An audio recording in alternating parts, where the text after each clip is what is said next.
Halo teman-teman, pada video kali ini kami dari kelompok 2 dengan beranggotakan saya, Novel Syafiq Ramadan, Sundari Okta Pratiwi, Aprilia Swanti, dan Dimas Maulana Aji Pratama akan memberikan informasi terkait televisi.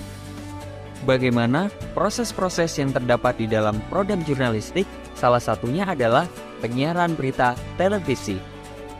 Pada dasarnya, manusia membutuhkan sebuah informasi. Dalam kehidupan, akan ada banyak peristiwa atau kejadian yang muncul sejak kita bangun di pagi hari hingga menjelang dini hari. Setiap orang pun mendapatkan sumber informasi selain koran dan radio. Dengan kelebihan gambar gerak dan suara, berita televisi memberi nilai plus bagi sebagian orang. Kreativitas adalah salah satu elemen penting yang menjadi sebuah tantangan untuk membuat sebuah laporan yang dapat menarik penonton untuk melihat tayangan yang disajikan. Sebelum tayangan televisi sampai di layar kaca kalian di rumah, perjalanan sebuah program berita relatif rumit, panjang, dan melibatkan banyak orang.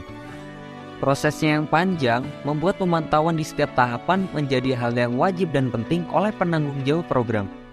Berikut akan kami ringkas bagaimana proses perjalanan berita yang akan ditayangkan di televisi. Hal yang pertama yang harus dilakukan adalah mencari ide peliputan. Ide peliputan muncul dalam sebuah rapat redaksi, rapat yang terdiri dari produser program, koordinator liputan, koordinator kameramen, presenter, dan produser eksekutif membicarakan sebuah ide liputan dan menimbangnya dari segala sisi. Pembicaraan yang ada di dalamnya termasuk informasi yang diperoleh, gambar yang harus direkam, dan narasumber yang harus diwawancarai. Hal yang kedua adalah peliputan. Ide yang telah disepakati oleh rapat redaksi dikerjakan oleh reporter dan kameramen melalui koordinator liputan. Perkembangan di lapangan akan terus dipantau untuk memastikan ketersediaan materi saat siaran. Yang ketiga adalah pembuatan rundown. Beberapa jam menjelang siaran, redaksi sekali lagi berkumpul dalam sebuah rapat bernama budgeting.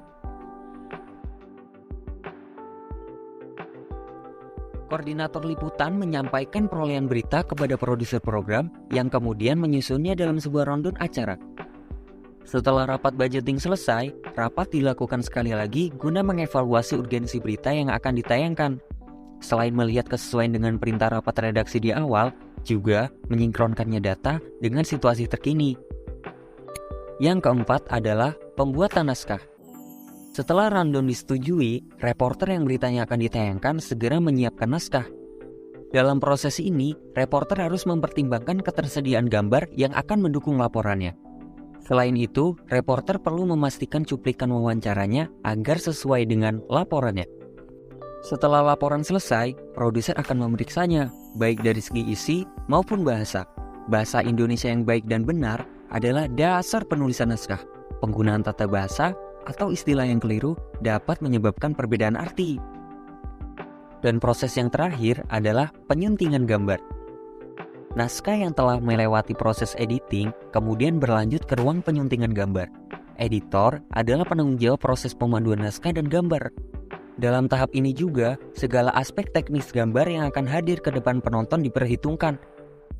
Kondisi yang tidak sesuai standar seperti gambar biru, tidak fokus, sedapat mungkin tidak dipergunakan dalam laporan tersebut. Dalam tahap ini, editor seharusnya bekerja sama dengan reporter dan kameramen peliput untuk memadukan gambar terbaik. Setelah semua selesai, produser program memastikan segala aspek telah sesuai dengan apa yang diinginkan. Kini, semua proses telah selesai, maka materi-materi liputan tersebut siap untuk ditayangkan di layar kaca televisi teman-teman di rumah. Sampai di sini dulu pembahasan mengenai proses penyiaran berita televisi dari kelompok 2. Kami mohon maaf bila mana terdapat banyak kesalahan dalam pembuatan video ini. Sekian dari kami, sampai jumpa di video selanjutnya.